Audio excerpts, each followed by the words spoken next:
Hello বন্ধুরা, আসসালামু আলাইকুম। কেমন আছেন আপনারা সবাই? আশা করি ভালো আছেন, সুস্থ আছেন। আই হোপ আমি আমার পরিবারকে নিয়ে ভালো আছি।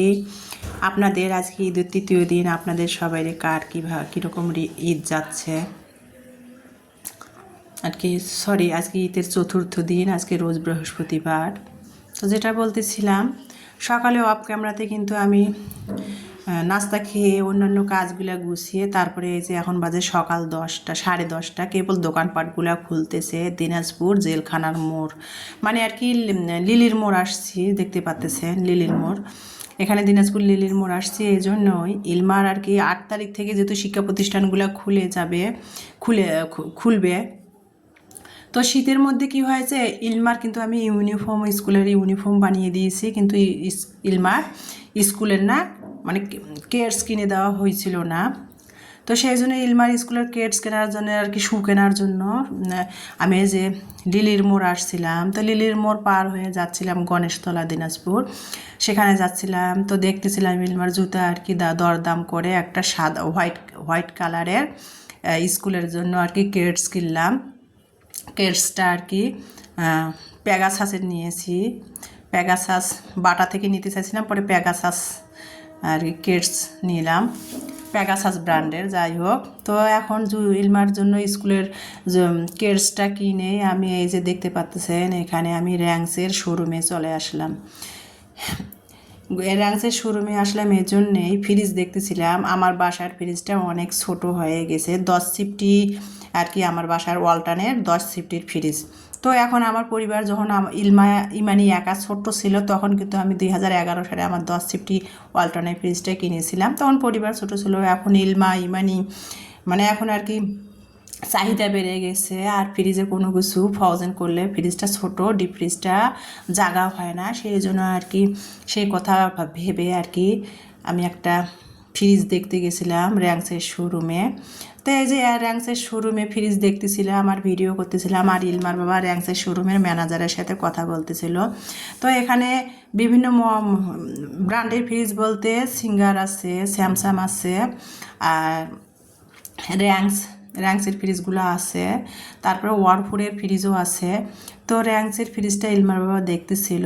তো র্যাংসের ফ্রিজটার দাম চাচ্ছিল 1,45,000 টাকা, মানে যেটা পছন্দ হচ্ছে দামে মিলতেছিল না। তো তারপরে সেখানে আর ওই যে এগুলো ফ্রিজ তো 40-45 হাজার টাকায় বরফ হয়। তো আমি চাচ্ছিলাম যে ফ্রিজ, আমার যেহেতু ফ্রিজ আছেই, যে মানে জাগাও হয় না, ফ্রিজটা ছোটো বিধায় আমি আর একটা ফ্রিজ কিনতে চাচ্ছি। আমার যে ফ্রিজ নষ্ট হয়েছে তা কিন্তু না, মানে ফ্রিজে জায়গা হয় না, এখন ফ্রোজেন করা জিনিস রাখতে গেলে জায়গা হয় না।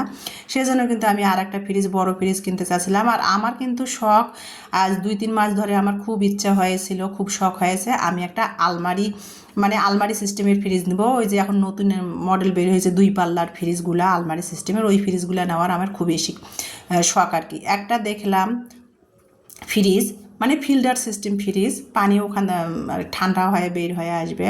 তো সেটার দাম আর চাচ্ছিলো 2.5 লক্ষ টাকা।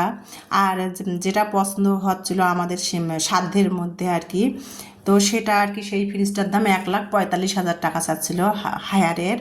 তো সেই জন্য আর কি আমি দাম করতেছিলাম, দামে মিলতেছিল না। আর এখন যেহেতু ঈদ চলে গেল, হাত সেরকম আর কি, আমরা যেহেতু চাকরিজীবী, চাকরির উপর দিয়ে আমার পুরা সংসারটা চলে আর কি, আর তো কোনো বাড়তি ইনকাম নাই, তাই না?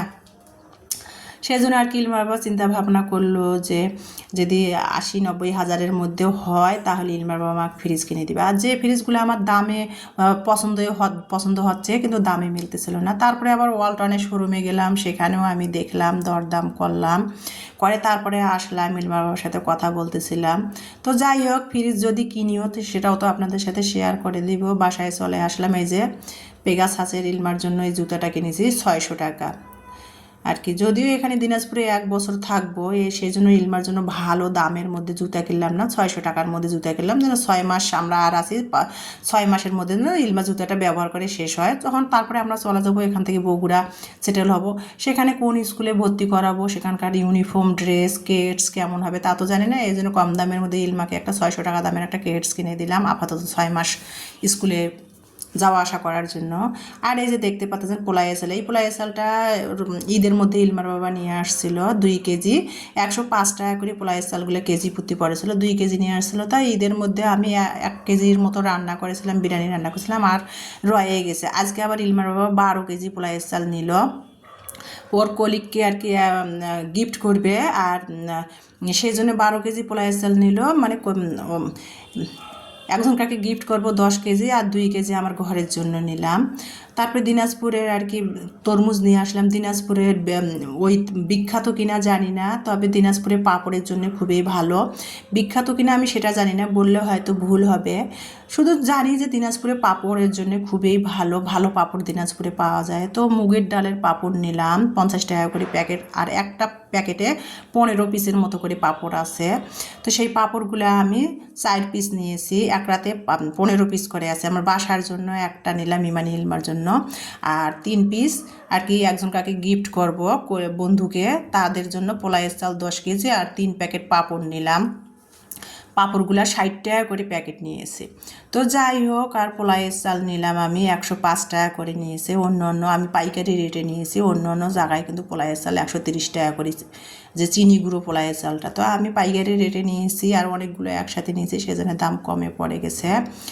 তারপরে এখানে আমি বাজারগুলো কী কী নিয়ে আসলাম সেটা তো আপনাদের সাথে শেয়ার করে দিলাম। আর এই যে দুপুরে কিন্তু আমি রান্না করে নিচ্ছিলাম করলা ভাজি, আর এই যে গরুর মাংস, যে ঈদের মধ্যে সিনার গরুর মাংস ইলমা বাবা নিয়ে আসছিলো। যদিও আমরা গরুর মাংসটা খুব কম খাই, যারা আমার পরিবারের সাথে আছেন কন্টিনিউ আমার ভিডিওগুলো দেখেন, তারা কিন্তু দেখেন একেবারে আমরা সবসময় সাদামাটা সিম্পলভাবে খাওয়া দাওয়া করি।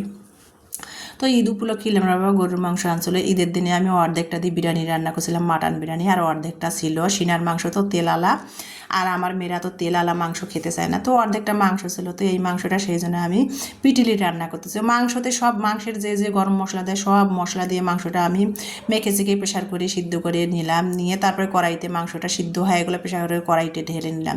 তারপরে শুকনো চাউলের আটা বাসার মধ্যে ছিল, সেটাই আর কি আটাটা একটু সুজি যেরকম করে ভাজে সেরকম করে আটাটা আমি ভেজে নিলাম।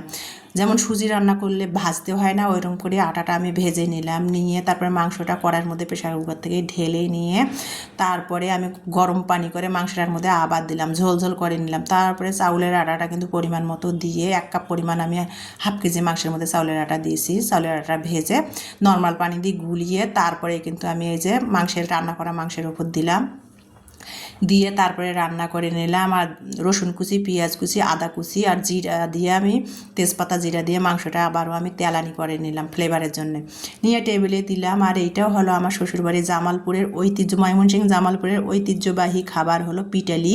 কেউ পিটিলি বলে, কেউ ম্যান্দাল বলে। আসলে জামালপুরে কি হয়, জামালপুর ময়মনসিংহের ওইদিকে এখনও সেই পুরনো ঐতিহ্যবাহী চলিত আছে, যে কেউ মারা গেলে আর কি দেখা যায় যে পিটিলি রান্না করে, মানে গরু যদি আপনি একটা জবাই করেন, যার যেমন সামর্থ্য, বা মাংস কিনেন, বা গরু একটা বা 2টা জবাই করেন, তারপরও কিন্তু ওই দিকের এখনও প্রচলিত, মানে গরুর মাংস দিয়ে পিটিলি রান্না করে, আর ভাত আর কি মজলিসের বাড়িতে কেউ মারা গেলে সেই খাবারটা দেয়। আর দূর দূরান্ত থেকে সেই পিটিলি খাবার জন্য যাদের দাওয়াত দেয় তারাও আসে, যাদের দাওয়াত দেয় না তারাও কিন্তু এই পিটিলি খাওয়ার লোভে চলে আসে, প্লেট নিয়ে, বাটি নিয়ে, গামলা নিয়ে। জামালপুরের ঐতিহ্যবাহী খাবার পিটিলি, কেউ বলে পিটিলি, কেউ বলে ম্যান্দাল। তো সেটা তো আমি তো উত্তরবঙ্গের মেয়ে, সেটা তো আমি রাঁধতে পারি না, কিন্তু আমি আমার ননদের কাছ থেকে শিখে নিয়েছি পিটিলি কীভাবে রাঁধে। তো মাঝে মধ্যে আর কি আমি পিটিলিটা রান্না করে থাকি। তো মাংসটা তেলালা ছিল, তো সেই জন্য ভাবলাম যে পিটিলি রান্না করি। তো পিটুলিটা রান্না করে টেবিলে কিন্তু খাবার দিয়ে দিয়েছি, খাওয়াও হয়ে গেছে অলরেডি। এখন আমি তেলের পিঠা বানাচ্ছি। ইমানি রোজা আছে, আমি কিন্তু রোজা নাই। ইমানির রোজা ভাঙতি পড়ে গেছে 6টা, ও সেই জন্য ভাঙতি রোজাগুলো দিচ্ছে। আর সাক্ষী রোজাও আছে, 1 মাস পুরো রোজা রেখেছি, সাক্ষী রোজা দিব না, সাক্ষী রোজা দিতে হবে। আর ইমানির 4 তারিখ থেকে 5 তারিখ থেকে যেহেতু উদ্ভাসে ওর কোচিং করতেছে, প্রস্তুতি বা কোচিং খুলবে, সেই জন্য ইমানি বলছে যে এখন তাড়াতাড়ি আর কি কোচিং খোলার আগে রোজাগুলো, নকল রোজাগুলো দিচ্ছিল। তো ইমানির রোজা ইফতারের জন্য আমি এই যে আয়োজন করলাম, ও যেহেতু রোজা রেখেছে, এই যে টেবিলে ওর ইফতার আয়োজন করে দিয়েছি। তো আজকে ভিডিওটা এই পর্যন্ত। ইমানি ইফতার খাবে, ওর সাথে আমরাও খাবো। পাস্তা রান্না করা হয়েছে, তরমুজ কেটে নিয়েছি, দুধ সেমাই রান্না করেছি, তেলের পিঠা ভেজেছিলাম। তো সেটা দিয়ে আজকে ইমানি ইফতার করবে, সাথে আমরাও খাচ্ছি আর আপনাদের সাথে শেয়ার করতেছিলাম।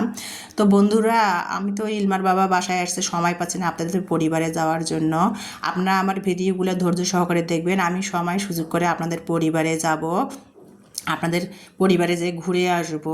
তো আমার ভিডিওটা আজকে এই পর্যন্ত। সবাই ভালো থাকবেন, সুস্থ থাকবেন, সবার সুস্বাস্থ্য কামনা রেখে আজকে এখানে বিদায় নিচ্ছি। আমার ভিডিওটা দেখার জন্য সবাইকে অসংখ্য অসংখ্য ধন্যবাদ। নেক্সট ভিডিও দেখার সবাইকে আমন্ত্রণ জানিয়ে ইতি টানলাম। আল্লাহ হাফেজ।